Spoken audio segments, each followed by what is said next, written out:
The rain fell like the world itself was crying, heavy drops hammering the quiet streets of the little town. Jason Miller tugged the hood of his worn jacket tighter over his head as he guided his 6-year-old daughter. Emily, close under his arm, shielding her from the storm. Life hadn't been kind to them. Jason's wife, Claire, had passed 3 years ago after a long, cruel illness, leaving him with memories that hurt and the impossible task of raising Emily alone.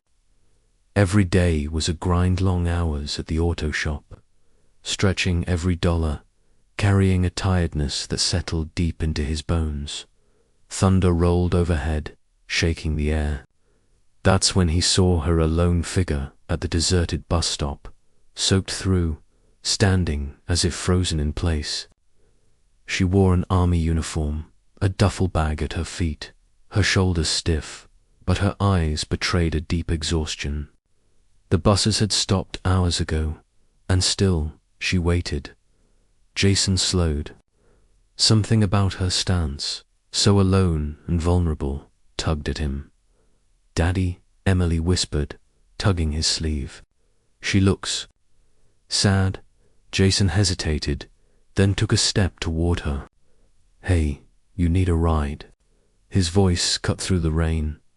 The soldier looked up, her gaze sharp but tired, like she'd been carrying the weight of the world.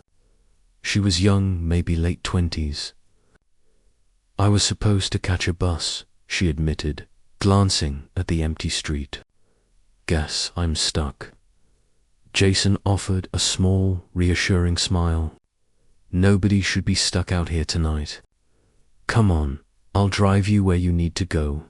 She hesitated, just for a moment, like the storm outside had reached into her soul. Soldiers aren't usually quick to trust strangers, but there was something in Jason's eyes' kindness, steady, honest, that softened her defenses. And the way Emily clung to him, so small and trusting, made it harder to resist. "I'm Sarah," she said finally, her voice low but certain. Jason nodded. "Jason, and this little one here is Emily." Minutes later, they were all crammed into his old pickup truck. The heater hummed softly, fog curling on the windows. Sarah held her duffel tight, the fabric damp against her chest.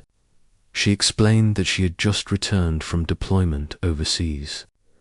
Her unit was scattered, her family lived far away, and she didn't want to impose on anyone.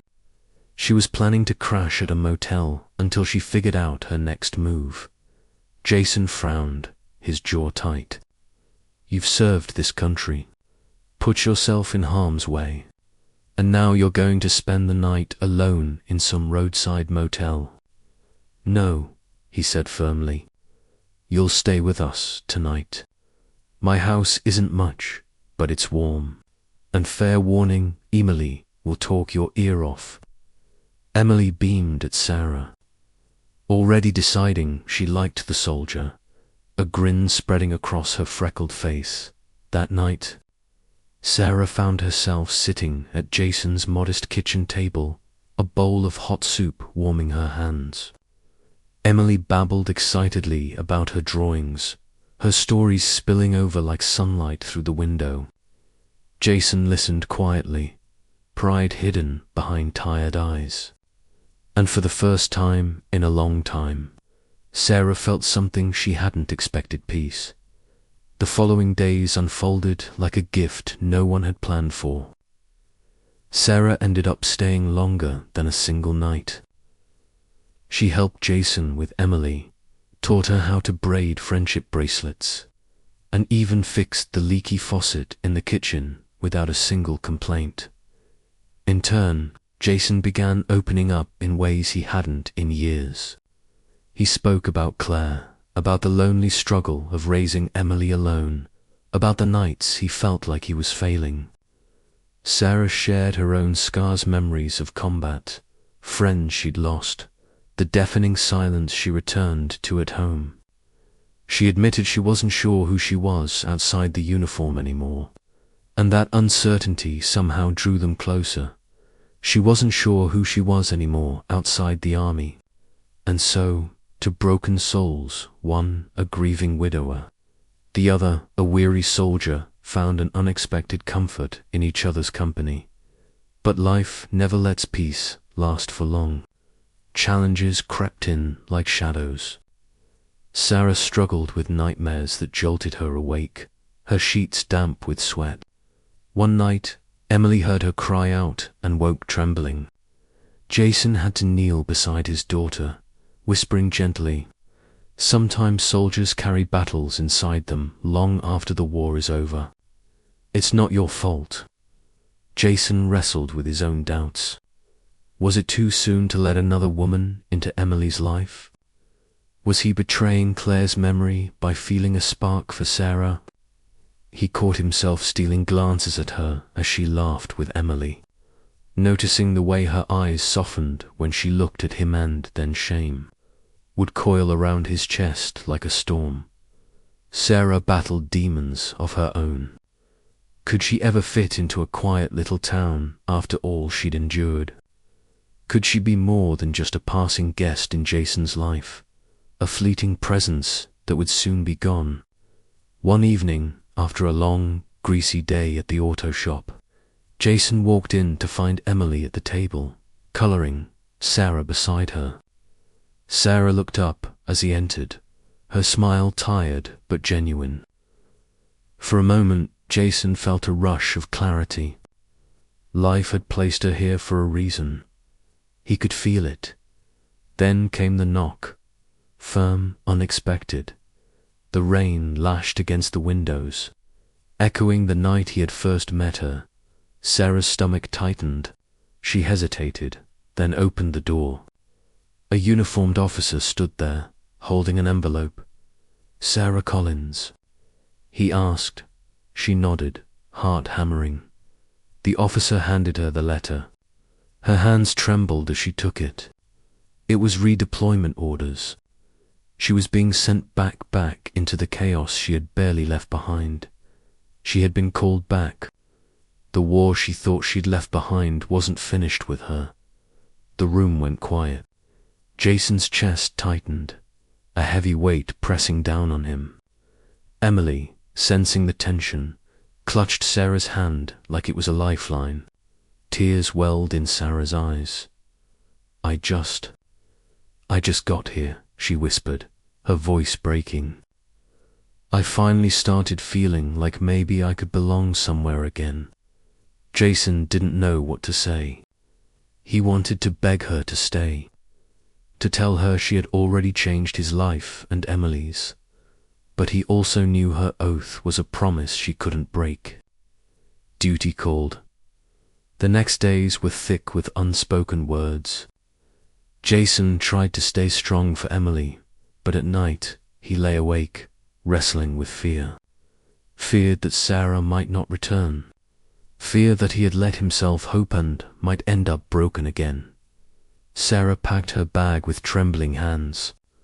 "I don't want to leave you too," she whispered, "but I have to go. I owe it to my team." To those who didn't make it back last time, Jason stepped closer, voice heavy. "Then promise me one thing. Promise me you'll fight to come back. Not just for your country. Come back for us." Tears streamed down Sarah's face. "I promise," she said, nodding. Months dragged on. Jason poured himself into raising Emily, writing letters to Sarah whenever he could, never sure if they'd reach her. Emily kept a jar for little notes to Sarah. "I made a new friend at school. Daddy fixed my bike. I miss you." Jason promised that every note would reach her the moment she returned.